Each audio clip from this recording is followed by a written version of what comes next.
Betting యాప్ల కేసులో SIT దర్యాప్తు ముమ్మరం చేసింది. తెలంగాణ పోలీసులు నమోదు చేసిన ఎఫ్ఐఆర్ల ఆధారంగా దర్యాప్తు చేస్తున్న సిట్ నిన్న ముగ్గురు నిందితులను విచారించింది. Heroine Nidhi Agarwal, anchor Sreemukhi, YouTuber అమృత చౌదరిని వేర్వేరుగా విచారించి వాంగ్మూలాన్ని నమోదు చేసింది.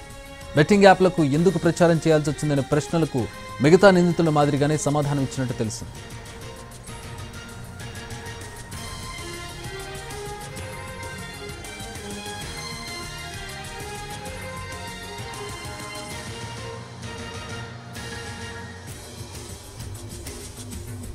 తాము గేమింగ్ యాప్లు అనుకుని మాత్రమే ప్రచారం చేశామని వాంగ్మూలం ఇచ్చినట్టు తెలుస్తోంది. యాప్ల నుంచి వచ్చిన డబ్బుల గురించి ప్రశ్నించగా బ్యాంకు లావాదేవీల సమాచారాన్ని ఇస్తామని చెప్పారు. ఈ కేసులో మొత్తం 25 మంది నిందితులను గుర్తించిన సిట్ ఇప్పటి వరకు 22 మంది నుంచి వాంగ్మూలాలు సేకరించింది. రాణా దగ్గుబాటి, విజయ్ దేవరకొండ, ప్రకాష్ రాజ్తో పాటు యాంకర్లు విష్ణుప్రియ, హర్ష సాయి, టేస్టీ తేజ, అనన్య నాగళ్ల, సిరి హనుమంతు లాంటి వారు ఇప్పటికే వాంగ్మూలాలు ఇచ్చారు.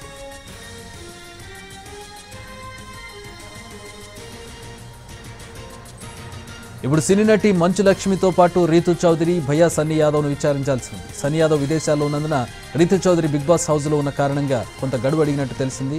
మంచు లక్ష్మి సైతం ఇతర పనుల్లో ఉన్న కారణంగా కొంత సమయం అడిగినట్టు సమాచారం.